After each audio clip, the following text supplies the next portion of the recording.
I will solve the problem.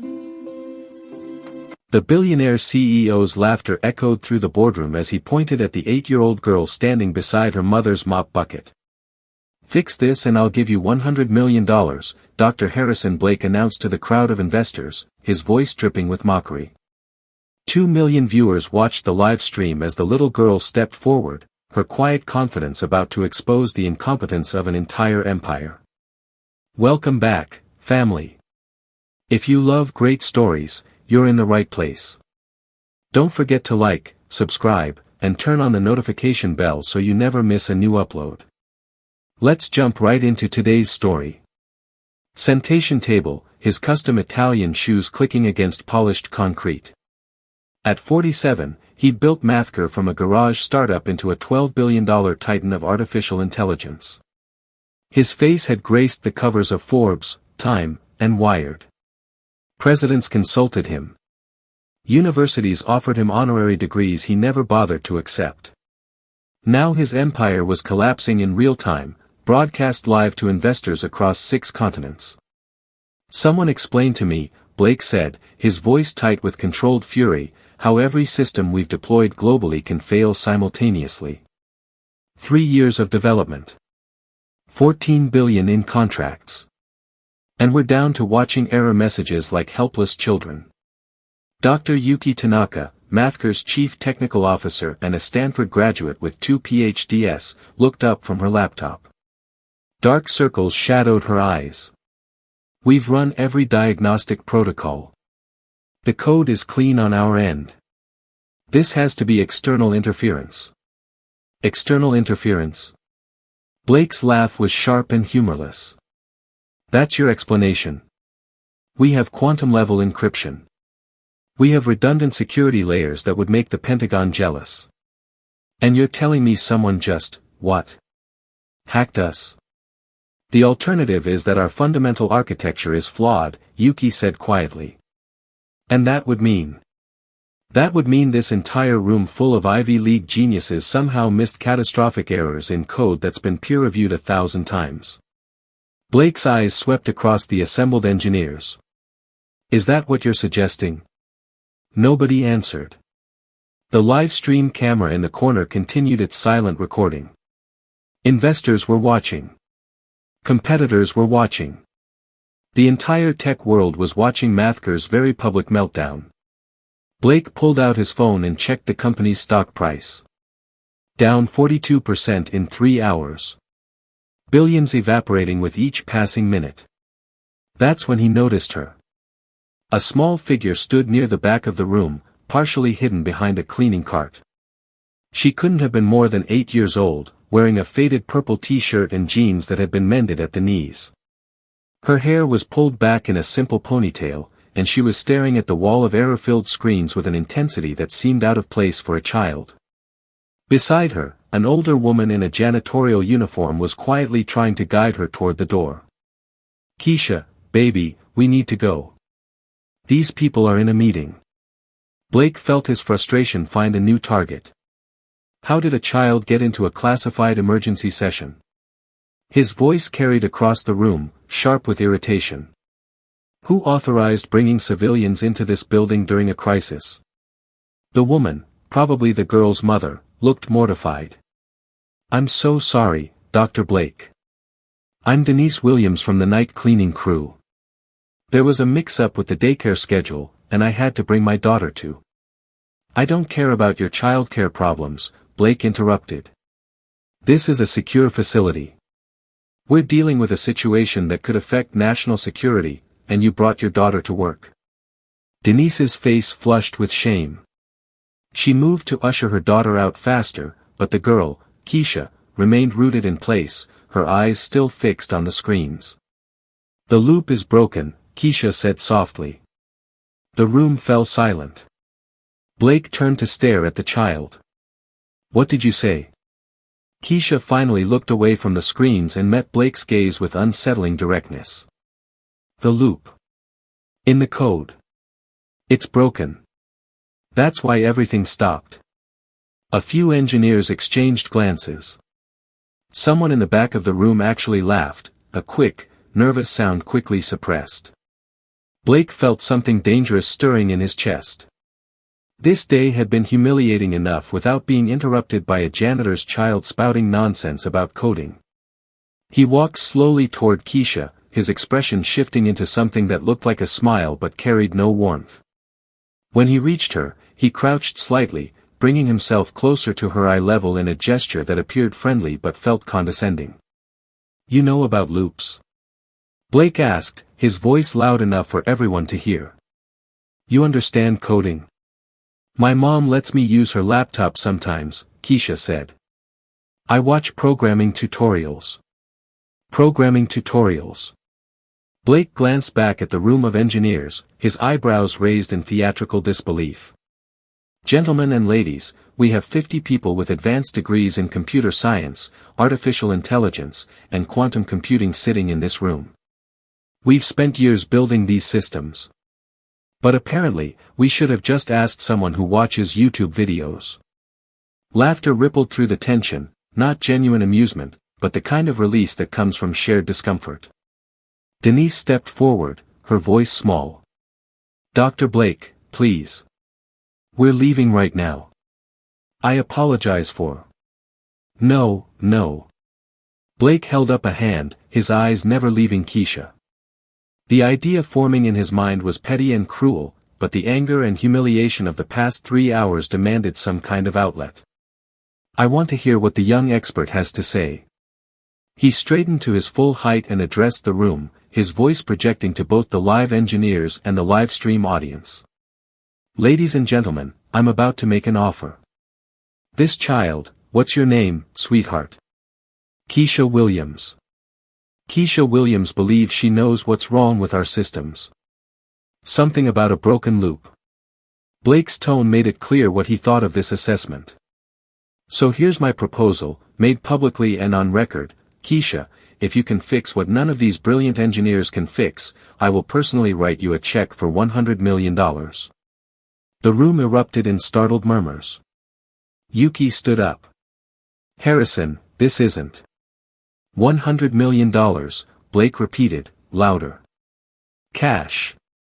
Verified and transferred within 24 hours. All she has to do is fix our little problem." He could see it playing out perfectly in his mind. The child would fumble at a keyboard, realize she was in over her head, and retreat in embarrassment. It would be a brief, absurd interlude that would at least provide some dark comedy to this disaster. The investors watching would see that Blake still had his sense of humor, still had control of the room. Denise looked horrified.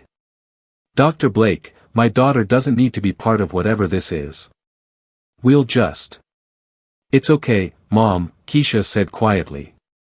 She looked up at Blake with those unervingly direct eyes. "Can I see the main control terminal?" Blake's smile widened. This was going to be entertaining. "By all means. Someone get our young consultant a chair so she can reach the keyboard." An engineer named Robert Chen wheeled over an ergonomic desk chair, his expression somewhere between bemused and uncomfortable. Keisha climbed onto it, her small frame barely reaching the keyboard even with the height adjustment. The massive display wall loomed before her, dozens of screens showing cascading error messages in red and white text. Blake positioned himself where the camera could capture both him and the child, his arms crossed, his expression one of patient condescension. The 2 million viewers watching the live stream were about to witness either the most bizarre moment in corporate history or the quickest public humiliation of a child ever broadcast. "Take your time," Blake said, his voice dripping with false encouragement. "No pressure. Just $100 million and the fate of multiple industries riding on whatever you're about to do." More nervous laughter from the engineers. Denise stood frozen near the cleaning cart, her hands clasped together so tightly her knuckles had gone pale. She looked like she wanted to snatch her daughter away and run from the building, but something kept her rooted in place, perhaps the same quality she saw in Keisha's face. Her daughter wasn't afraid. She was focused. Keisha's small fingers moved across the keyboard with surprising speed. She pulled up the main system architecture, lines of code streaming across multiple monitors. The engineers leaned forward despite themselves, watching as she navigated through layers of complex programming with the kind of confidence that came from genuine understanding, not random clicking. Your initialization sequence, Keisha said, her voice clear in the silent room, has a conditional loop that checks for user authentication tokens. But the loop doesn't have a proper exit condition when the authentication server is under heavy load. Yuki Tanaka moved closer, her skepticism wavering. We accounted for server load. The timeout protocols should. The timeout protocols fire after 30 seconds, Keisha interrupted, still typing. But your loop checks every millisecond. So when millions of devices tried to authenticate simultaneously this morning, the loop created a cascade failure. Each system got stuck waiting for a response that was stuck behind millions of other requests. Blake's smile faltered slightly. The child was using actual technical language, not just random terminology. So the systems aren't broken, Keisha continued, pulling up a different code module. They're just frozen in an infinite wait state. Look, right here, line 4447 in the authentication handler. The while loop condition never evaluates to false under heavy load because you're checking for a response object that hasn't been instantiated yet. Robert Chen let out a soft whistle. She's right. Holy hell, she's actually right. That's impossible, Blake said, but his voice had lost its mocking edge. We tested that module for 6 months. It passed every stress test. Your stress tests probably simulated gradual load increases, Keisha said, scrolling through more code. But this morning, everything came online at exactly the same time, hospitals starting day shifts, trading markets opening, morning commute traffic for autonomous vehicles. It was like turning on a fire hose when you'd only tested with a garden hose. She highlighted a section of code and made a single modification, changing one parameter and adding 3 lines. If you initialize the response object before entering the loop, and add a counter that forces an exit after a reasonable number of attempts, the system should start recovering immediately. Should start recovering? Blake seized on the uncertainty. You mean you're guessing? Keisha looked back at him with those unervingly steady eyes. I'm 8, not stupid. I know how to write a failsafe. The room went absolutely silent. Someone in the back coughed. Yuki moved to a secondary terminal and began reviewing Keisha's changes. Her expression shifted from skepticism to shock to something approaching awe. Harrison, this could actually work. The logic is sound. More than sound, it's elegant. An 8-year-old did not just solve a problem that 50 engineers couldn't crack, Blake said flatly. This is absurd. Then test it, Keisha said simply. She saved her changes and pushed back from the keyboard. Run the modified code and see what happens. Blake looked around the room, searching for support, for someone to validate his disbelief. Instead, he saw engineers staring at the screens with growing excitement. Yuki was already running preliminary diagnostics, her fingers flying across her keyboard. The authentication module is responding, Yuki said, her voice rising. Response times are normalizing. The cascade is reversing.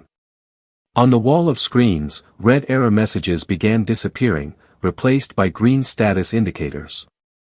One by one, system after system came back online. Hospital networks reconnected. Financial algorithms resumed operation. Autonomous vehicle networks started reporting normal function. The transformation took less than 90 seconds. When it was over, every screen showed the same message, all systems operational. The conference room erupted in chaos. Engineers jumped from their seats, some shouting in disbelief, others already diving into their terminals to understand exactly what had happened. Yuki stood motionless, staring at the screens as if witnessing something impossible. Blake felt the ground shift beneath him, felt the careful architecture of his self-image crack and buckle. An 8-year-old girl, the daughter of a janitor, had just accomplished what his entire elite team could not. On the live stream, 2 million viewers watched his face cycle through denial, shock, and something darker. The chat sections on every platform covering the event exploded with reactions ranging from jubilation to disbelief to demands that Blake honor his public promise. Keisha climbed down from the chair and walked back to her mother, who wrapped her in a tight embrace. The girl looked tired but satisfied, like she'd simply finished her homework rather than saved a $12 billion company. That, Blake said slowly, his voice carefully controlled, was unexpected. Does this mean Keisha gets the $100 million? Robert Chen asked, unable to hide his grin. Blake's jaw tightened. Every eye in the room was on him. The cameras were recording. Millions were watching. He'd made a public promise, broadcast to the world, and now that promise had come due in the most humiliating way imaginable. But before he could formulate a response that might salvage some dignity from this disaster, Keisha spoke again. There are more errors, she said quietly. The celebration died instantly. What? Yuki turned to face her. Hundreds more, Keisha said, looking back at the screens. That was just the first one. The big one. But while I was looking through the code, I saw the same kind of mistakes everywhere. Different modules, different systems. Someone taught your programmers wrong. Blake felt something cold settle in his stomach. That's not possible. Want me to show you? Keisha asked. And in that moment, watching the small girl look at him with calm certainty, Harrison Blake realized that his very bad day was about to get infinitely worse. Blake's mind raced through possibilities, each one worse than the last. If the child was right, if there were hundreds of errors embedded throughout Mathker's systems, then the implications stretched far beyond today's crisis. It would mean years of flawed products, billions in liabilities, lawsuits that could tear the company apart. You're mistaken, Blake said, forcing confidence into his voice. Our code undergoes rigorous review processes. Multiple layers of quality control. Peer review by people who all learned the same wrong things, Keisha interrupted. She walked back to the terminal, seemingly oblivious to the tension radiating from Blake. Can I show them, Mom? Denise looked overwhelmed, her eyes darting between her daughter and the CEO whose expression had turned stony. Baby, maybe we should. Let her show us, Yuki said. She'd moved to stand beside Keisha's chair, her scientific curiosity overriding corporate politics. If there are more problems, we need to know. Blake wanted to shut this down, to reassert control over his own conference room, but the cameras were still recording. Stopping the child now would look like he had something to hide. He gave a tight nod. Keisha pulled up a different module, the Autonomous Vehicle Collision Avoidance System. Lines of code filled the screens, dense and complex. To most people in the room, it looked like digital hieroglyphics. Keisha navigated through it like she was reading a children's book. Here, she said, highlighting a section. Your object detection algorithm uses a nested loop to process sensor data. But you're incrementing the wrong variable in the inner loop. See? You wrote I++ when it should be J++. So the loop processes the same data point over and over instead of moving through the array. Robert Chen pulled up the code on his own terminal, his expression darkening. She's right. That would cause the system to miss objects outside the first detection zone. How did this pass testing? Your testing probably used simplified scenarios, Keisha said. Straight roads, single obstacles. But in complex environments with multiple objects, this error would cause delays in detection. Maybe only milliseconds, but that's enough to cause accidents, Yuki finished, her voice hollow. That's one error, Blake said quickly. An isolated mistake that we'll correct. It doesn't mean. There's the same error in 17 other modules, Keisha said, pulling up file after file. Hospital drug dosage calculators. Financial risk assessment algorithms. Infrastructure stress analysis for bridges and buildings. Someone taught your programmers to use I for every loop counter, even nested loops. It's like they learned a shortcut instead of learning the right way. The engineers began frantically checking their own work, pulling up code they'd written or reviewed. Faces went pale as they found the errors Keisha described. The same simple, devastating mistake, repeated across thousands of lines of code, hiding in plain sight because everyone had been taught to write it that way. "This is impossible," Blake said, but his voice lacked conviction. "We hired the best graduates from the best schools. MIT, Stanford, Carnegie Mellon. Who did they learn from?" Keisha asked.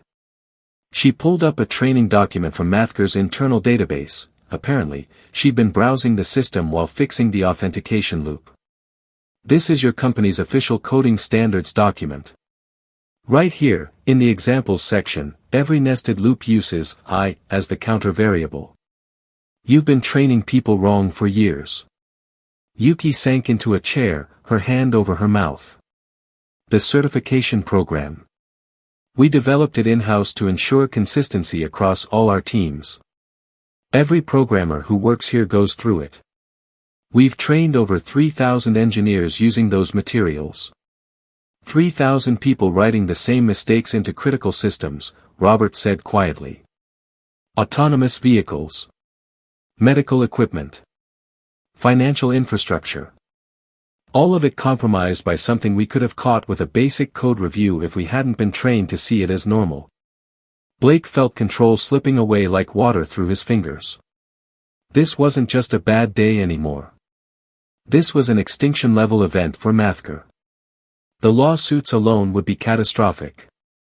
But worse than the financial implications was the public humiliation, being exposed as incompetent on a global stage, corrected by a child young enough to still lose teeth.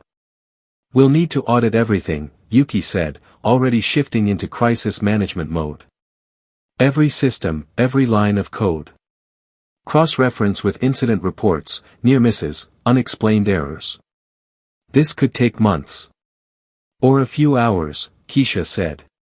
She'd pulled up what looked like a diagnostic program she'd written on the fly. "I can create a script to scan for common error patterns. It won't catch everything, but it'll flag the most dangerous problems." Blake laughed, a harsh, desperate sound. "You're 8 years old. You can't possibly." He stopped because Keisha had already started typing, her small fingers creating code that appeared on the screen faster than most adults could read it.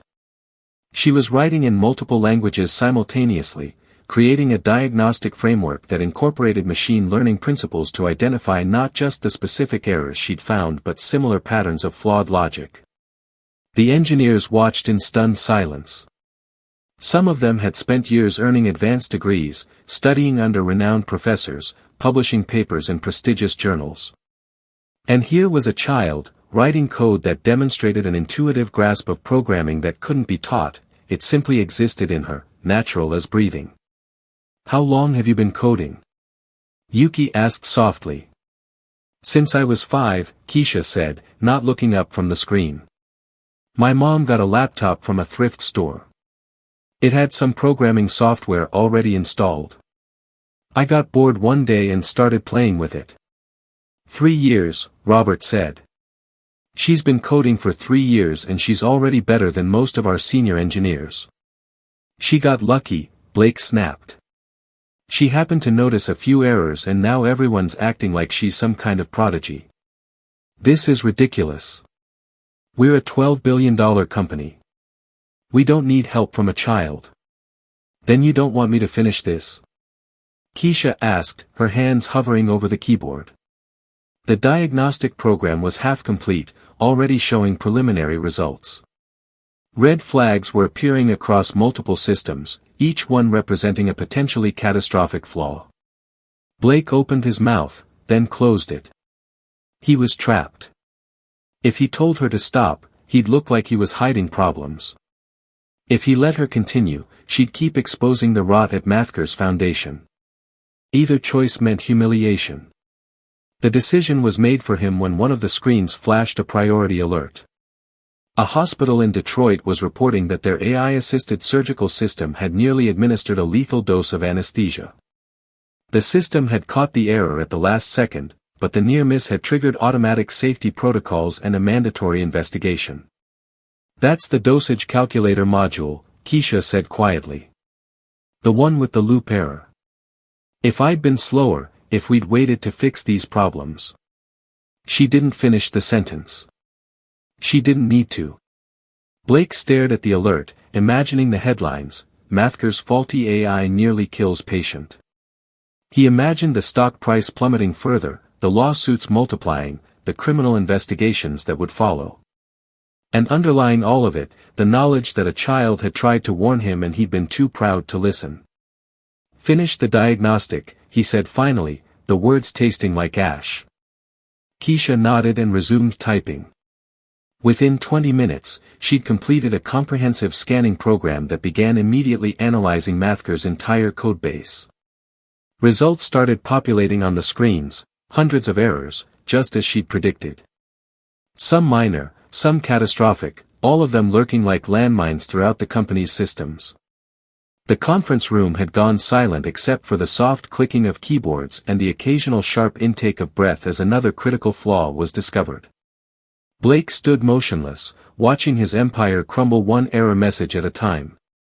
And through it all, Keisha Williams sat in an oversized desk chair, her legs dangling several inches above the floor, calmly dismantling the work of thousands of highly paid engineers with the casual competence of someone doing simple arithmetic. Blake had built his reputation on being the smartest person in any room. That reputation had just been destroyed by an 8-year-old girl who'd learned to code from thrift store software. The question now was, what would he do about it? The diagnostic program had been running for 40 minutes when Keisha leaned back in the chair and rubbed her eyes. The screens displayed a comprehensive breakdown of errors across Mathker's systems, 847 critical flaws, 2,341 high-priority issues, and over 6,000 minor problems that could cascade into major failures under the right conditions. Blake stared at the numbers, his face carefully neutral. Around him, engineers were still frantically cross-referencing the findings, their initial disbelief giving way to grim acceptance. Every check confirmed what the child had found. Every verification proved her right. This is a disaster, Yuki said quietly, pulling Blake aside. We're talking about years of recalls, safety investigations, potential criminal liability. The board will demand answers. Shareholders will sue. We could be looking at bankruptcy. Not if we control the narrative, Blake said, his mind already working through damage control scenarios. He glanced at the live stream camera, still recording every moment. We need to reframe this. Position it as Mathker being proactive. We discovered these issues through rigorous internal review and we're taking immediate action to. Rigorous internal review? Yuki's voice rose slightly. Harrison, 2 million people just watched an 8-year-old find problems that our entire engineering department missed. There's no reframing that. Blake's jaw tightened. She was right, and he hated her for it. The truth was inescapable, documented on video, witnessed by millions. Mathker's reputation wasn't just damaged, it was destroyed. And the architect of that destruction was currently drinking from a juice box that someone had retrieved from the break room. Keisha had climbed down from the terminal and was sitting beside her mother, looking tired but alert. Denise had her arm around her daughter's shoulders, and Blake could see the mixture of pride and fear in the woman's eyes. She knew her daughter had done something extraordinary, but she also understood the dangerous attention that came with it. Blake walked over to them, aware that every eye in the room was tracking his movement. The cameras captured his approach. This moment would be analyzed, dissected, replayed endlessly on social media and news programs. He needed to be careful. Keisha, he said, making his voice gentle, almost paternal. What you've done today is remarkable. Truly. But I think it's important that we understand the limitations of what you've found. The girl looked up at him with those disconcertingly direct eyes. Limitations? These are complex systems, Blake continued, crouching to her eye level again, the gesture of a reasonable adult talking to a child. What looks like an error to someone with limited experience might actually be an intentional design choice. Sometimes code that seems wrong is actually optimized for specific use cases that aren't immediately obvious. Like using the same loop counter for nested loops? Keisha asked. Exactly. That particular pattern might seem irregular, but it could be part of a larger optimization strategy that. It's just wrong, Keisha interrupted. There's no optimization. It's a mistake that causes systems to process the same data multiple times while skipping other data entirely. That's not strategy. That's just bad programming. Blake felt heat rising in his chest. He kept his expression neutral, but his voice took on an edge. I appreciate your confidence, but perhaps you're not aware of the advanced concepts at play here. Enterprise-level software development involves considerations that go beyond basic coding tutorials. I know what good code looks like, Keisha said simply. And this isn't it. You're 8 years old, Blake said, abandoning the gentle tone. You've been coding for 3 years.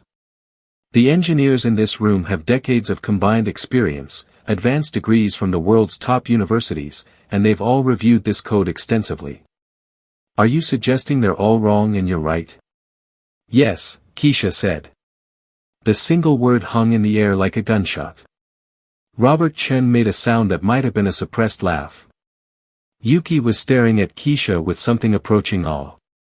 Other engineers were watching the confrontation with expressions ranging from shock to admiration to schadenfreude at seeing their CEO challenged so bluntly.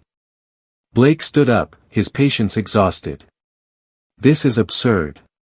We're treating the observations of a child as if they're gospel truth, completely ignoring the expertise and experience of. Dr. Blake, Yuki interrupted, her voice firm. I've been running independent verification on every issue Keisha identified. She's right. About all of it. The errors are real, they're widespread, and they're dangerous. We can't dismiss her findings just because we don't like the messenger. I'm not dismissing anything, Blake said tightly. I'm suggesting that we need adult perspective on. Adult perspective missed 847 critical errors, Robert said. Adult perspective nearly got people killed today. Maybe we need less adult perspective and more honest assessment. Blake felt the room turning against him. His own team, people he'd hired and promoted, were siding with a child over their CEO. The humiliation was becoming unbearable. Fine, Blake said, his voice hard. Let's talk about honest assessment. Keisha, you've identified problems. That's commendable. But identifying problems is easy. Any first-year computer science student can point at code and say, that's wrong. The real challenge is fixing complex systems without breaking anything else. That requires experience, expertise, and I can fix them, Keisha said. Oh really? Blake's smile was cold. You can repair 847 critical errors across multiple interconnected systems, ensuring that your changes don't create cascading failures or introduce new vulnerabilities. You understand the dependencies, the edge cases, the regulatory requirements? Yes, Keisha said. Blake's patience snapped. This had gone too far. The child needed to be put in her place, needed to understand the gulf between pointing out problems and actually solving them. And he needed to reassert his authority before his own team forgot who signed their paychecks. All right then, Blake said, his voice carrying across the room. Here's a new challenge. Since you're so confident in your abilities, I'm going to give you a task. Our quantum encryption system, the most advanced security protocol in the industry, has been operating at 60% efficiency. Our top cryptographers have been trying to optimize it for 8 months with minimal improvement. If you're the genius everyone seems to think you are, fix it. Improve the efficiency to at least 80%. Yuki's eyes widened. Harrison, that's not fair.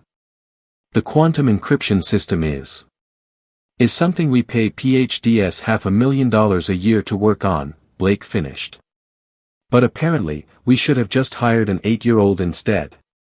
So let's test that theory. Keisha, you have access to the system. Show us what you can do.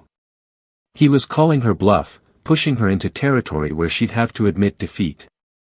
Quantum encryption was bleeding-edge technology, mathematical principles so complex that only a handful of people in the world truly understood them. There was no way a child could.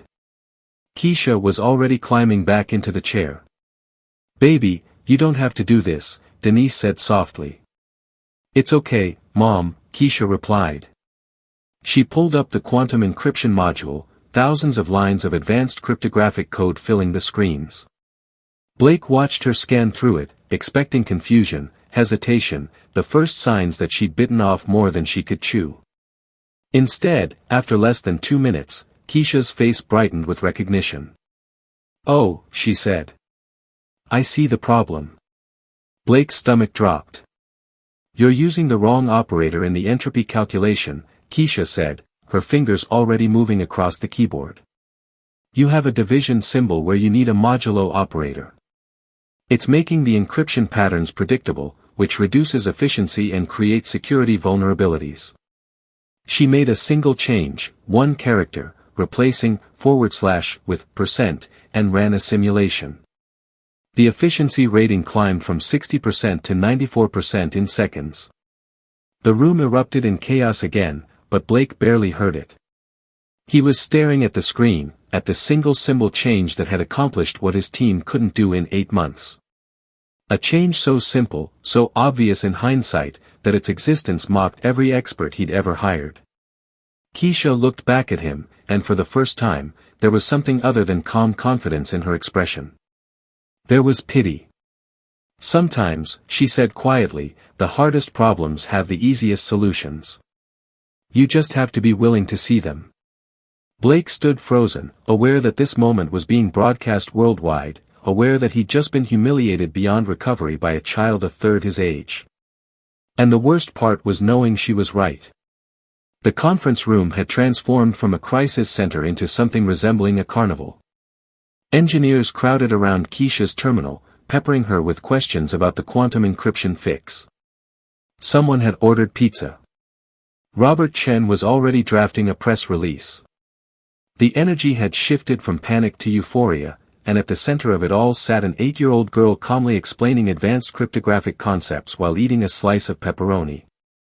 Blake stood apart from the celebration, his phone buzzing with increasingly frantic messages from board members, investors, and reporters. The live stream had been shared millions of times. #MathCarMeltdown was trending worldwide. So was #Keisha Williams. He read one text from board chair Margaret Voss: "Emergency meeting tomorrow 8 a.m. Expect difficult questions." Another from his own PR team: "Stop talking. Every word you say is making it worse." And one from an unknown number: "Your company is a joke. That little girl should be CEO." Blake deleted that one without responding, but the message lingered. He'd built Mathcar from nothing, had revolutionized 3 industries, had been called a visionary by people who mattered. Now his legacy would be the CEO who got shown up by an 8-year-old. He watched Keisha explaining something to Yuki, using hand gestures to illustrate data flow. His chief technical officer was taking notes like a graduate student. The optics were catastrophic. Blake needed to regain control. Not just of the room, but of the narrative. And he knew exactly how to do it. "Keisha," Blake called out, his voice cutting through the chatter. "Could I speak with you privately for a moment?" The room went quiet. Denise immediately stood, moving toward her daughter protectively. "Anything you need to say to my daughter can be said in front of everyone." "Of course," Blake said smoothly. "I simply wanted to discuss the details of her compensation. She's certainly earned it." That changed the atmosphere. The $100 million promise hung in the air, unacknowledged until now. Blake had been hoping everyone would forget about his impulsive offer, but clearly that wasn't going to happen. "You're going to pay her?" Robert asked, unable to hide his surprise. "I made a public commitment," Blake said. "I stand by my word." Keisha fixed the problem, multiple problems, in fact. She's earned $100 million, and she'll receive it. He saw relief wash over Denise's face, saw Keisha's expression remain neutral but attentive. Good. They trusted him, or at least wanted to trust him. That was exploitable. However, Blake continued, moving closer to Keisha, that kind of money comes with responsibilities. Tax implications, legal documentation, financial planning. Keisha, you're clearly brilliant, but you're also 8 years old. Managing a fortune of this size requires adult guidance. We'll hire a lawyer, Denise said quickly. A financial advisor. We'll figure it out. Absolutely, Blake agreed. But I'd like to propose something that might benefit everyone involved. Keisha, your talents are extraordinary. What you've accomplished today proves you have a gift that could change the world. But gifts need cultivation. They need resources, mentorship, proper development. He crouched down again, meeting Keisha's eyes. When he spoke, his voice carried a warmth that seemed genuine enough to fool most observers. I'd like to offer you a position at Mathker. Not as an employee, you're far too young for that, but as a special consultant. We'd pay you a generous salary on top of the 100 million, provide you with the best tutors money can buy, give you access to cutting-edge technology and real-world projects. You'd learn from the best minds in the industry. Blake saw interest flicker in Keisha's expression. He pressed his advantage. Think about it. You could attend the finest schools, work on projects that matter, have resources that most programmers never dream of. All you'd need to do is sign a simple agreement, standard consulting contract, non-disclosure provisions to protect proprietary information. Your mother would co-sign since you're a minor. Everything legal and above board. What he didn't say, the contract would include non-compete clauses that would prevent Keisha from working with Mathker's competitors. It would have confidentiality provisions that could be interpreted to prevent her from discussing today's events publicly. Most importantly, it would tie her reputation to Mathker's future, making her complicit in whatever came next. If she was going to be famous for exposing his company's flaws, he'd make sure she was equally famous for being part of the organization. Her credibility would become his shield. The board meeting started exactly at 8 a.m. in Mathker's executive conference room. 10 board members sat around the long table, their expressions ranging from concerned to openly hostile. Margaret Voss, the board chair and a former Secretary of Commerce, sat at the head of the table with her hands folded, her face unreadable. Harrison, she began without pleasantries, 24 hours ago, our stock was at $340 per share. This morning it opened at $187. We've lost nearly half our market value because the entire world watched our systems fail and watched an 8-year-old child fix problems that our engineering team didn't even know existed. I'd like to hear your explanation. Blake stood, activating the presentation he'd prepared. What happened yesterday was unprecedented, but it's also an opportunity. Yes, we discovered systemic issues in our code base. But we discovered them before they caused major catastrophes. We've already begun implementing fixes across all systems. We're being proactive, transparent. We didn't discover anything, interrupted James Chen, the board's technology expert and former CTO of a major semiconductor company. A child discovered our failures while we were broadcasting them live to millions of people. That's not proactive. That's catastrophic incompetence exposed in real time. Keisha Williams is an exceptional talent, Blake countered. Her abilities are genuinely remarkable. And we're in the process of bringing her on as a consultant, which will position Mathker as a company that recognizes and nurtures genius regardless of age or background. You offered her $100 million on a whim, Margaret said flatly. In front of investors and cameras. Without board approval. Without consulting legal or financial. You made a binding commitment of company resources to prove a point, and when she called your bluff, you created a publicity nightmare. She earned it, Blake said. And the publicity has been devastating, Margaret finished. Every tech publication is running stories about how Mathker's quality control is a joke. How our training program produces incompetent engineers. How our CEO is so detached from reality that he didn't know his own systems were broken. 3 of our major contracts are under review.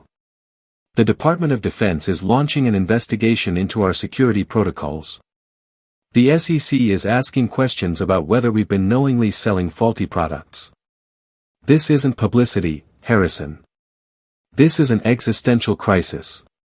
Blake felt sweat forming at his collar but kept his expression neutral. With respect, Margaret, we're in a strong position to. No, you're in a strong position, James interrupted. You personally. Because your contract gives you a golden parachute that would cost this company $200 million to trigger. But the rest of us? We're watching our investments evaporate because you were more concerned with your ego than with running a competent organization. The problems Keisha found were the result of flawed training materials developed before I became CEO, Blake said, pivoting to his prepared defense. These issues stem from legacy practices that. You've been CEO for 7 years, Margaret said.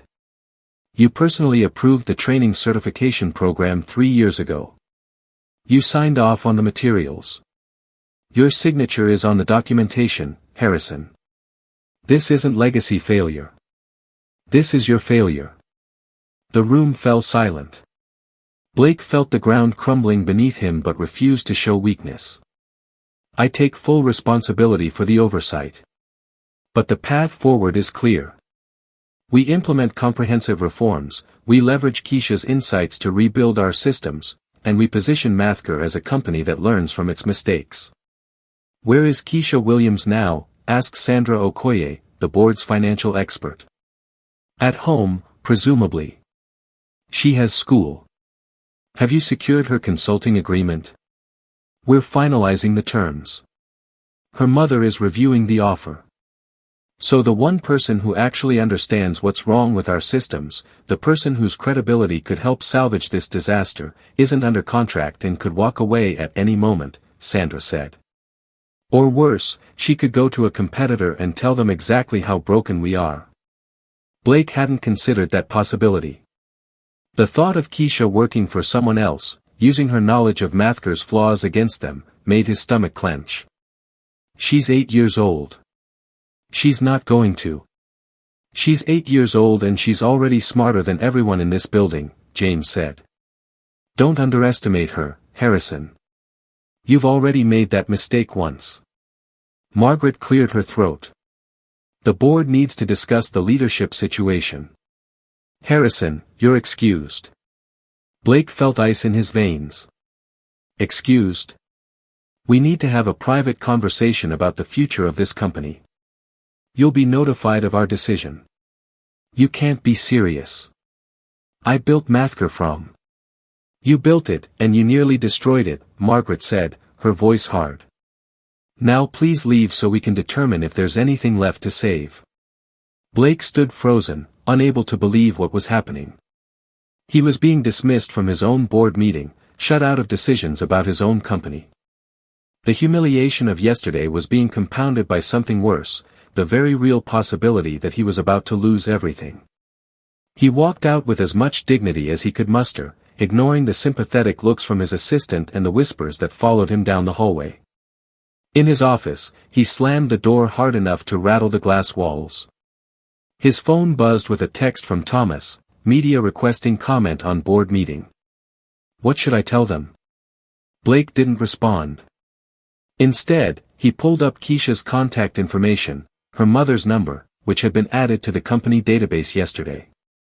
He stared at it for a long moment, considering his options. He could beg. He could threaten. He could offer more money, more resources, anything to secure Keisha's loyalty and her silence about just how broken Mathker really was. Or he could find another way to neutralize her.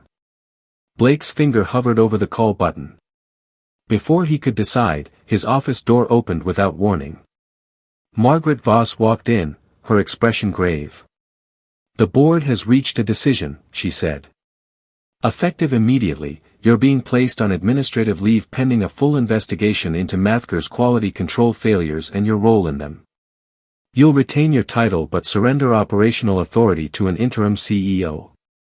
You're also prohibited from making any public statements or having contact with Keisha Williams or her family without board approval and legal counsel present.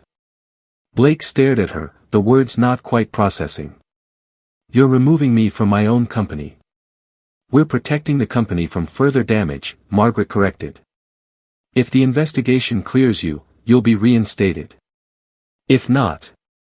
She left the sentence unfinished.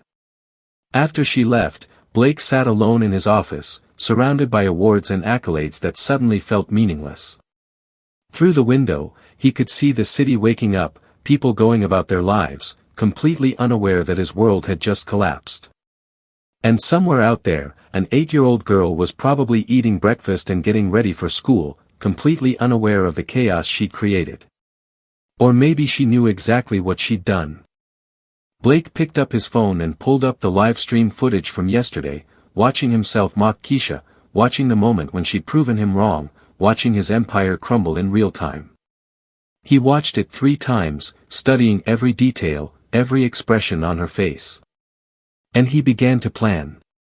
Keisha sat in her 3rd grade classroom, trying to focus on Mrs. Patterson's lesson about fractions, but her mind kept drifting back to the towers of code she'd seen yesterday. The errors had patterns, not random mistakes, but systematic flaws that suggested something deeper than poor training. Keisha. Are you with us? Mrs. Patterson's voice pulled her back to the present. Yes, ma'am. Sorry. Can you solve the problem on the board?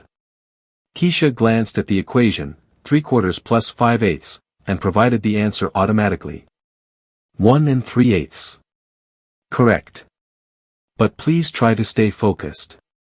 Staying focused was hard when her phone, her mother's old phone that she was allowed to carry for emergencies, kept buzzing with notifications. News organizations wanted interviews. Tech companies were sending job offers. Stanford had emailed about a special program for gifted students. And Mathker's legal team had sent a 47-page consulting agreement that her mother was trying to read through with growing confusion. At lunch, Keisha's best friend Aisha cornered her by the cafeteria windows. You're famous. My mom showed me the videos. You made that mean CEO look stupid. I wasn't trying to make him look stupid, Keisha said quietly. I was just fixing the code. Well, everyone's talking about it. My cousin says you're getting $100 million. Is that real? Keisha shrugged. She didn't really understand what $100 million meant in practical terms. It was a number too large to visualize, too abstract to feel real. What felt real was the memory of those error messages, the thousands of systems that could have failed, the people who could have been hurt. Did you see the part where you fixed the quantum thing? Aisha continued, pulling up a video on her phone. The comments are crazy. People are saying you're smarter than Einstein. Keisha watched a clip of herself changing the single operator, saw the efficiency rating jump to 94%, heard the gasps from the engineers. But she also noticed something she'd missed in the moment, Dr. Blake's expression in the background. Not just embarrassment or anger. Something colder. More calculated. Her phone buzzed again. This time it was a text from an unknown number. Keisha, this is Dr. Yuki Tanaka from Mathker. I wanted to personally thank you for what you did yesterday. You saved lives. If you ever want to talk about coding, science, or anything else, I'm here. You have a gift, and I hope you keep developing it. Keisha smiled and saved the number. At least someone at Mathker seemed genuine. The school day ended, and Denise picked her up in their aging Honda, looking exhausted from her shift. She'd been up all night fielding calls, reading legal documents, and trying to process how her daughter's life had changed in a single day. Baby, we need to talk about some things, Denise said as they drove home to their small apartment in a working-class neighborhood south of the city. Lawyers have been calling. They're saying that contract from Mathker isn't good. That it has clauses that would prevent you from working with anyone else for 10 years. And the payment, the $100 million, they're saying it could take a year or more to actually receive it. Keisha nodded. She'd suspected something like that. Dr. Blake didn't seem like someone who gave away money easily. There's also other companies calling, Denise continued. Google, Microsoft, Apple. They're offering consulting fees, scholarships, resources. Some want you to work with their teams. Others want to invest in your education. It's overwhelming, Keisha. I don't know how to evaluate all of this. I'm a janitor, not a businesswoman. We should get a lawyer, Keisha said. A good one. Someone who isn't connected to any of these companies. Lawyers are expensive, baby. They'll work for a percentage of the 100 million. Once we get it. Denise pulled into their apartment complex parking lot and turned to face her daughter. Are you sure you want to go through with this? All of this attention, these contracts, these demands on your time. You're 8 years old. You should be worried about homework and playdates, not corporate negotiations. Keisha thought about the errors she'd found, about the hospital patient who'd nearly received a lethal dose of anesthesia, about the autonomous vehicles that could have crashed, the financial systems that could have collapsed. She thought about the 847 critical flaws still lurking in Mathker's code, and the thousands of minor issues that could become major problems. Someone has to fix it, Mom. And I'm the only one who knows how bad it really is. That doesn't mean it has to be you. But it could be me. And if I don't, and something bad happens. Keisha didn't finish the sentence. She didn't need to. Denise pulled her daughter into a tight hug. When did you get so grown up? I'm still a kid, Mom. I just happen to be good at coding. They went upstairs to their 2-bedroom apartment. Keisha had homework, a worksheet about the water cycle that felt absurdly simple after debugging quantum encryption algorithms. But she completed it dutifully, then opened her mother's laptop and pulled up the diagnostic program she'd written yesterday. She'd left it running remotely on Mathker's systems, continuing to scan for errors. The results were worse than she'd initially thought. New problems were appearing, not errors in the existing code, but suspicious patterns that looked almost intentional. Keisha pulled up the timestamps and cross-referenced them with employee access logs. Someone had been modifying code in ways that introduced vulnerabilities while making them look like mistakes. The changes went back 18 months, always made during off hours, always by someone with high-level access credentials. Her phone rang. The caller ID showed Mathker's main number. Hello. Keisha, this is Robert Chen from yesterday. I need to talk to you about something urgent.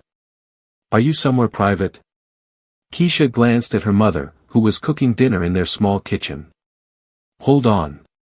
She went into her bedroom and closed the door. Okay. I've been analyzing your diagnostic program, Robert said, his voice tense.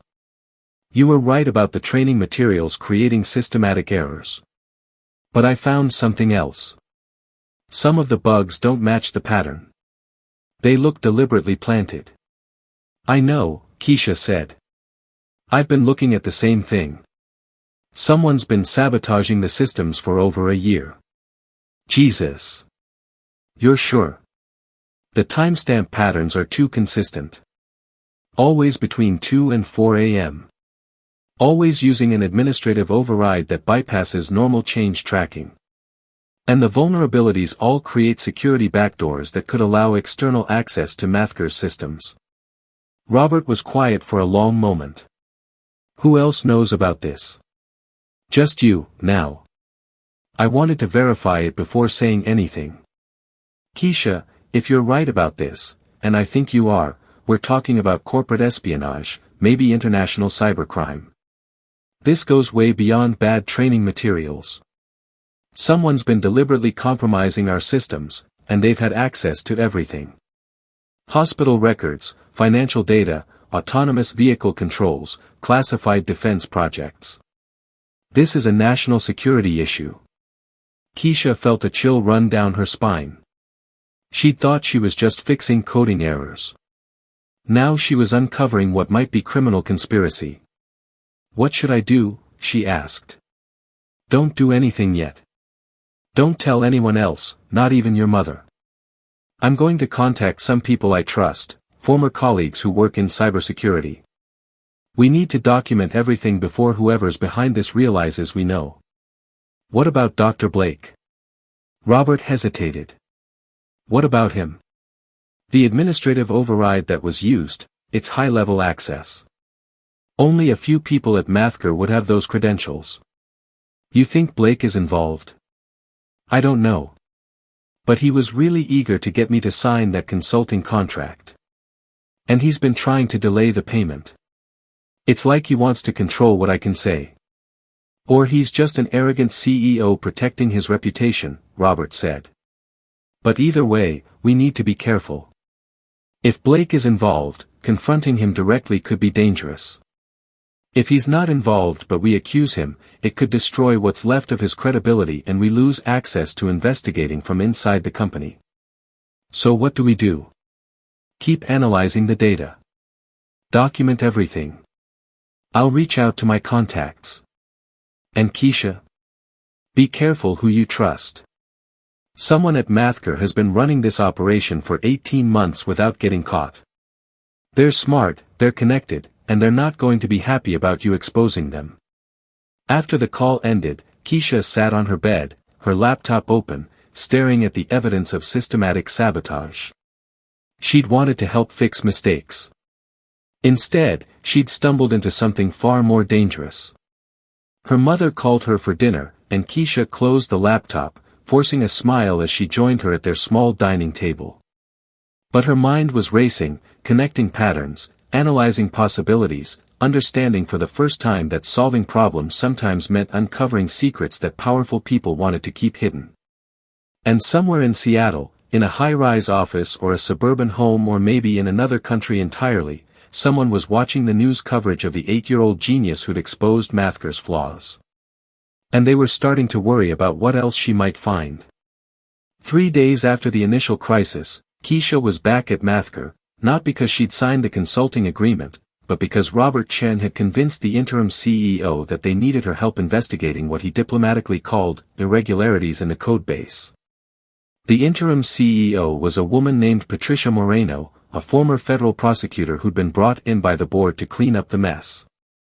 She met Keisha and Denise in a conference room that was notably smaller and less ostentatious than the one where everything had started. "Thank you for coming," Patricia said, shaking both their hands with genuine respect. "I've reviewed what you found, Keisha, and I want you to know that this company takes your discoveries very seriously. We're prepared to compensate you fairly, support your education, and ensure that every system you flagged gets properly corrected." "What about Dr. Blake?" Keisha asked. Patricia's expression remained neutral. "Dr. Blake is on administrative leave while we conduct our investigation. He's not permitted on company premises or to communicate with employees without supervision." "Why do you ask?" "Just wondering," Keisha said. But she was thinking about the administrative override codes, about who had access, about the timing of Blake's sudden eagerness to get her under contract. Patricia pulled up a presentation on the wall screen. "We've assembled a task force to address the issues you identified. 20 of our best engineers, working around the clock. They've already corrected 340 of the critical errors.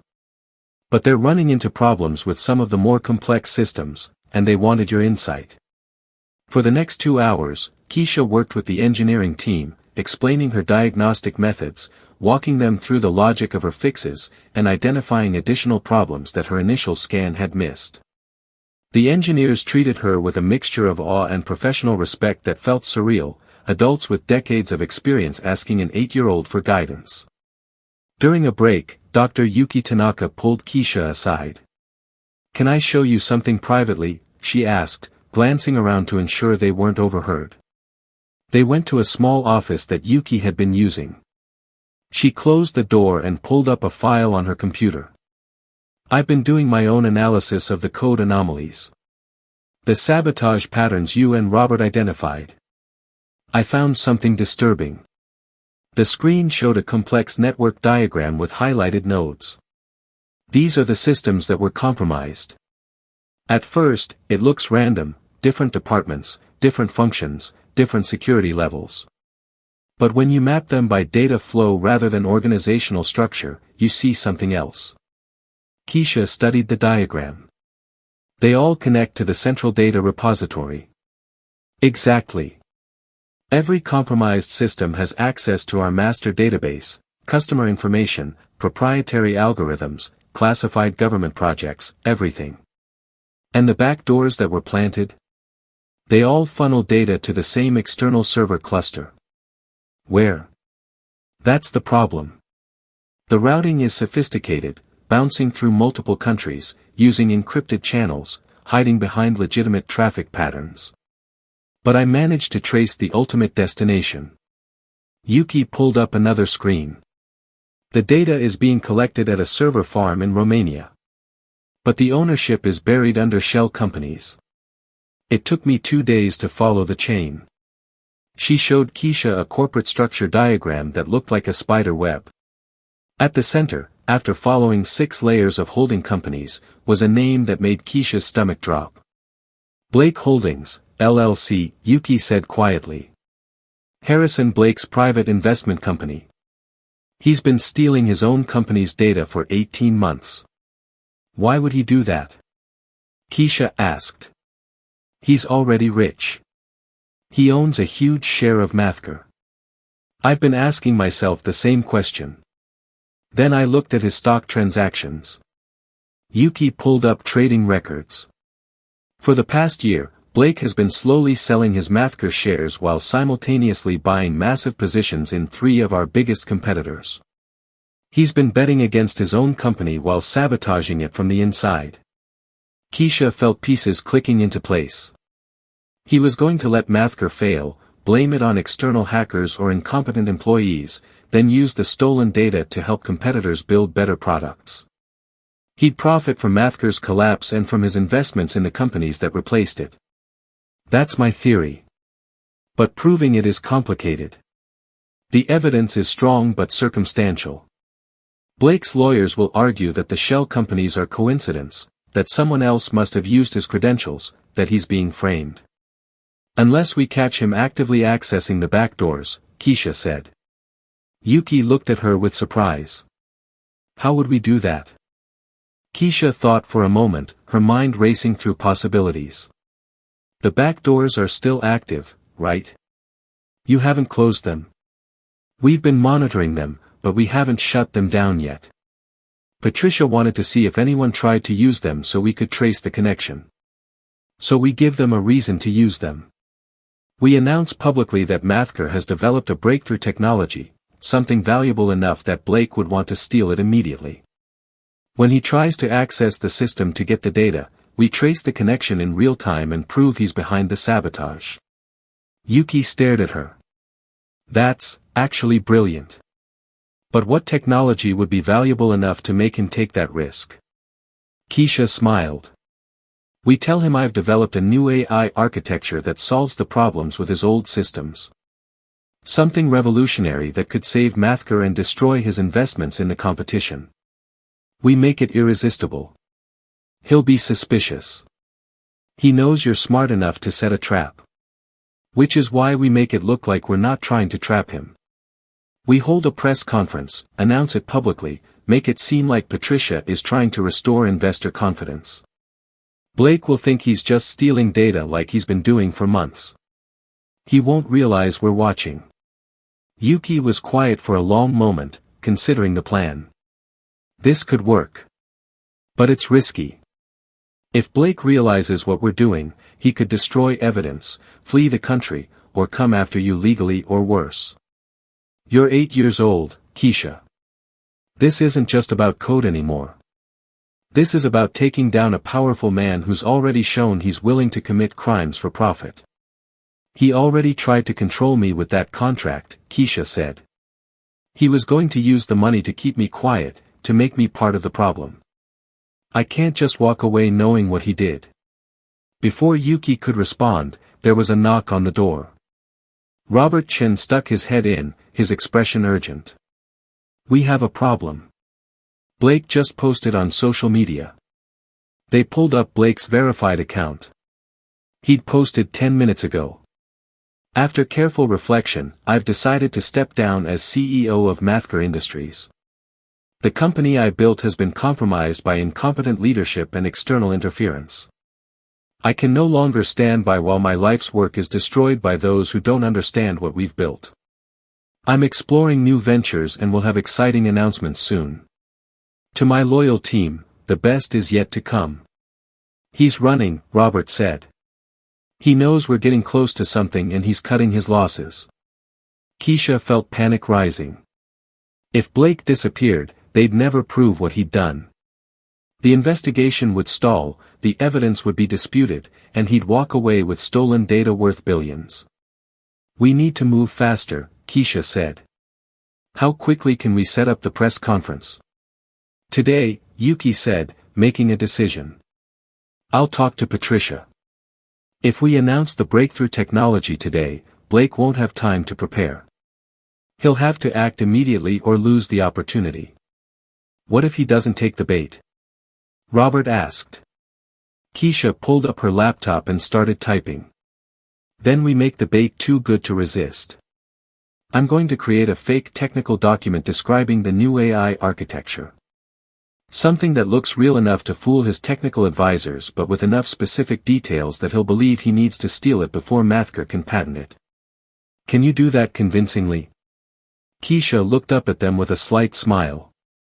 I fixed your quantum encryption system with one character. I think I can fake a convincing technical document. For the next 3 hours, Keisha worked with Yuki and Robert to construct an elaborate trap. They created technical specifications for a fictional AI system, complete with diagrams, code samples, and performance benchmarks. They prepared a press release announcing Mathker's revolutionary breakthrough. They coordinated with Patricia to set up a live press conference for that evening. And they activated monitoring systems on every backdoor in Mathker's network, ready to trace any access attempts back to their source. At 6 p.m., Patricia stood before a room full of reporters and a live television audience, announcing that Mathker had developed a groundbreaking artificial intelligence architecture that would revolutionize the industry. She credited the breakthrough to their new young consultant, Keisha Williams, and announced that full technical specifications would be uploaded to Mathker's secure internal servers within the hour. Keisha watched from a back office, her laptop open, monitoring network traffic. How long until he takes the bait? Robert asked. If he's watching, and he is, he'll wait until after business hours. Probably around 8 or 9 p.m. when he thinks fewer people will notice unusual network activity. They waited. At 8:47 p.m., alarms started flashing on Keisha's screen.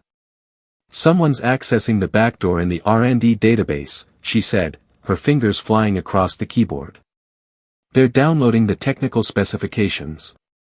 Can you trace it? Yuki asked. Already on it. Keisha watched the data flow, following the connection through its elaborate routing system, past the proxies and encryption layers, all the way back to the source. An IP address appeared on her screen. She cross-referenced it against public databases. The connection was coming from Harrison Blake's home in Medina, Washington. Got him, Keisha whispered. Robert was already on the phone with Patricia. Within minutes, law enforcement was being contacted. FBI Cybercrime Division. Securities and Exchange Commission. Department of Justice. And in his waterfront mansion, Harrison Blake sat at his personal computer, downloading what he thought was the key to destroying his former company, completely unaware that an 8-year-old girl had just handed law enforcement everything they needed to prove he'd been systematically betraying the organization he'd built. Keisha saved all the trace data, backed it up to multiple secure locations, and allowed herself a small smile. The FBI arrived at Harrison Blake's mansion at 11:37 p.m. By midnight, federal agents were carrying out boxes of computers, hard drives, and documents while news helicopters circled overhead, their spotlights turning the waterfront property into a stage for Blake's very public downfall. Keisha watched the coverage from her apartment, sitting beside her mother on their worn couch. The news channels were calling it the biggest corporate fraud case in a decade. 18 months of systematic data theft. Billions in stolen intellectual property. Securities fraud. Sabotage. Conspiracy. They're saying he could face 30 years in prison, Denise said softly, her arm around her daughter's shoulders. Baby, do you understand what you've done? You didn't just fix some computer problems. You uncovered a massive crime. Keisha nodded, but she felt strangely empty. She'd won, Blake was caught, the evidence was undeniable, justice was being served. But victory felt more complicated than she'd expected. She kept thinking about the engineers at Mathker who'd lost their jobs, the investors who'd lost their savings, the patients and drivers and traders whose lives had been put at risk by one man's greed. Her phone buzzed. Another message from a news organization requesting an interview. She'd received hundreds in the past few days. Everyone wanted to talk to the 8-year-old who'd brought down a billionaire CEO. But there was one message that stood out, from Dr. Yuki Tanaka. Press conference tomorrow at 10 a.m. Patricia wants you there. Bring your mom. Wear something nice. Trust me. The next morning, Keisha and Denise arrived at Mathker's headquarters to find the main lobby transformed. A stage had been set up with a podium bearing the company's logo. Hundreds of employees filled the space, along with reporters, cameras, and what looked like half of Seattle's business community. Patricia Moreno stood at the podium, looking professional and composed in a navy suit. When she saw Keisha arrive, she smiled warmly and gestured for her to come forward. Ladies and gentlemen, Patricia began, her voice carrying across the hushed crowd. 3 weeks ago, Mathker Industries faced the worst crisis in its history. Our systems failed. Our reputation collapsed. Our future seemed impossible to salvage. Today, I'm here to tell you that not only has Mathker survived, we're stronger than ever. She gestured to a screen behind her showing stock prices. Our share value has recovered to $312, nearly matching our pre-crisis levels. We've implemented comprehensive quality control reforms. We've corrected every identified flaw in our systems. We've restored confidence with our clients and partners. And we've done all of this because one person had the courage and brilliance to expose the truth. Patricia looked directly at Keisha. Keisha Williams is 8 years old. She's a third grader who taught herself to code from thrift store software. She has no formal training, no degrees, no credentials that our society typically values. What she has is raw talent, intellectual honesty, and a moral clarity that put our entire organization to shame. The crowd was silent, everyone's attention focused on the small girl standing beside her mother. Keisha fixed our systems when 50 elite engineers couldn't. She identified systematic training failures that had compromised our products for years. She uncovered corporate espionage that threatened national security. She set the trap that led to Harrison Blake's arrest. And she did all of this not for money or fame, but because she saw people in danger and refused to look away. Patricia pulled out an envelope. 3 weeks ago, Dr. Blake promised Keisha $100 million if she could fix our crisis. She did far more than that. And unlike Dr. Blake, Mathker honors its commitments. She handed the envelope to Keisha. Inside was a certified check for exactly $100 million, along with a letter on official company letterwork confirming the payment and stating that it came with no strings attached, no contracts, no restrictions, no conditions. The crowd erupted in applause. Cameras flashed.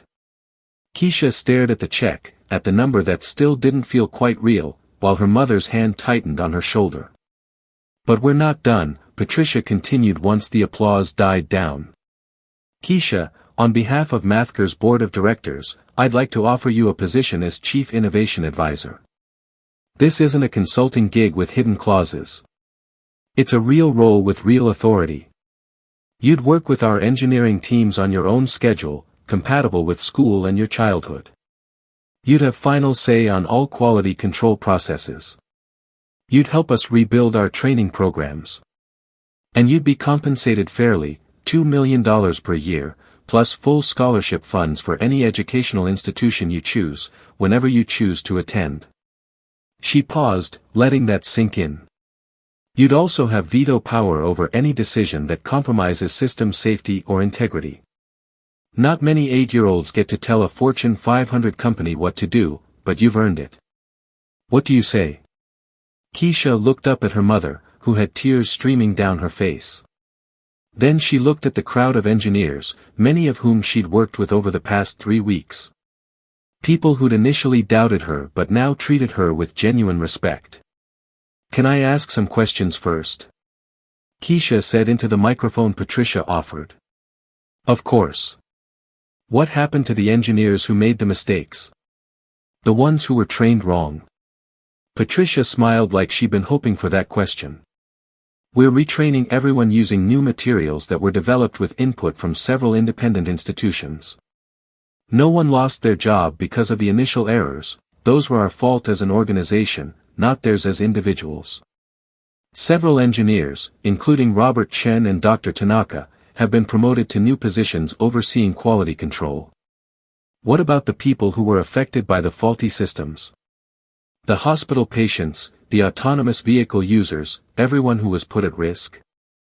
We've established a victim compensation fund, $500 million to start, with more available if needed.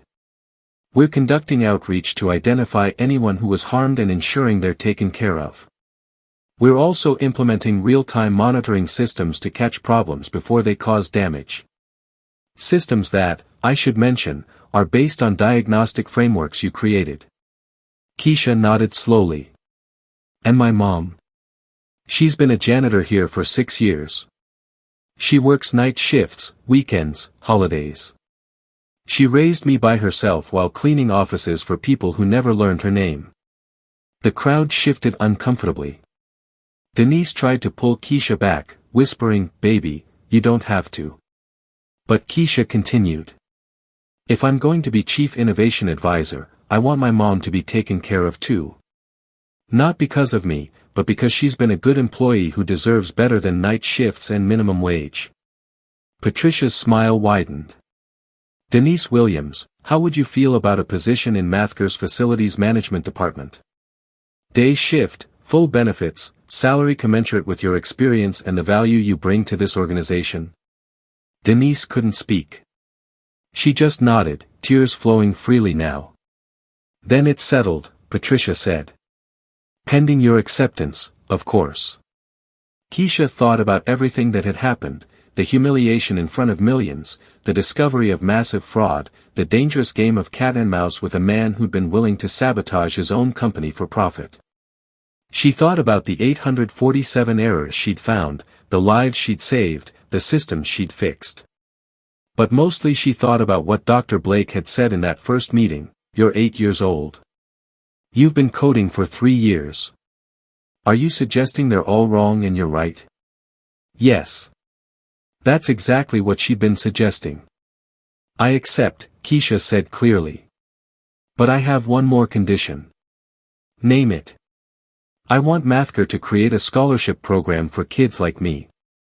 Kids whose parents work janitorial jobs or service positions. Kids who don't have access to expensive schools or fancy equipment but who might have talents nobody's discovered yet. I want you to find them and give them opportunities. Patricia looked at the board members sitting in the front row. They were nodding, several of them openly emotional. Consider it done, Patricia said. The Keisha Williams Innovation Scholarship. Full ride to any institution, plus stipends for equipment, housing, and living expenses. We'll fund 50 students per year to start. The applause this time was deafening. Employees were cheering, reporters were scribbling furiously, and somewhere in the back of the crowd, Keisha could see Robert Chen wiping his eyes. After the press conference, after the interviews and photo ops and congratulations, Keisha and Denise finally made it home to their small apartment. The $100 million check was safely deposited in a bank account managed by a team of lawyers and financial advisors they'd carefully vetted. Their lives were about to change in ways they couldn't fully imagine. But for now, they sat together on the same worn couch, eating takeout Chinese food and watching the news coverage of their impossible day. What are you going to do with all that money? Denise asked. Besides the obvious, college fund, new house, security for our future. Keisha was quiet for a moment, thinking. I want to start a foundation. For teaching kids to code, especially kids from neighborhoods like ours. And I want to fund research into AI safety, making sure the next generation of systems doesn't have the kinds of flaws Mathker had. You're 8 years old and you're already planning philanthropic foundations, Denise said with a laugh that was half pride, half disbelief. When I was 8, I was worried about whether I'd get a Barbie for my birthday. You can still worry about Barbies, Keisha said with a small smile. I can do both. Her phone buzzed one more time. A final message, this one from an unknown number. You won. You exposed me, destroyed my plans, turned me into a cautionary tale. I hope you're proud of yourself. Just remember, you didn't beat me with superior experience or education or resources. You beat me because I underestimated you. Don't make the same mistake I did. The world is full of people who will smile while they try to use you. Stay sharp, little genius. You're going to need it. HB. Keisha read the message twice, then deleted it. Harrison Blake was awaiting trial, facing decades in prison, his reputation in ruins. He'd lost everything because of his arrogance and greed. But his warning wasn't entirely wrong. The world would try to use her. Companies would want her name attached to their products. People would try to profit from her fame. Some would resent her success, others would try to exploit it. She'd have to stay sharp. She'd have to remain the same person who'd noticed the errors everyone else missed, who'd spoken truth when it was uncomfortable, who'd cared more about fixing problems than about making powerful people comfortable. 3 weeks ago, she'd been the invisible daughter of a janitor, a girl whose brilliance was hidden behind her mother's cleaning cart. Now she was Keisha Williams, Chief Innovation Advisor of a $12 billion company, holder of a $100 million fortune, creator of a scholarship program that would change lives, and the 8-year-old who'd proven that genius has no age limit, no credentials requirement, no social status prerequisite. She'd done exactly what Harrison Blake had mockingly challenged her to do, she'd fixed it. And in doing so, she'd fixed far more than code. She'd fixed a broken system that valued degrees over talent, prestige over competence, authority over truth. She'd proven that the person with the right answer doesn't need permission to speak, doesn't need credentials to be correct, doesn't need power to make a difference. All they need is courage, clarity, and the willingness to see what everyone else missed. Keisha Williams had all three. And she was just getting started. You ever discovered a simple solution that experts overlooked? What seemingly small observation changed everything for you? Share your story in the comments below. Sometimes the most powerful insights come from the most unexpected places. Thank you for watching. Want to show me some love and keep the videos coming? Simple like and subscribe. Ready for the next thrill? Click on the video popping up on your screen right now and enjoy more. See you in the comments.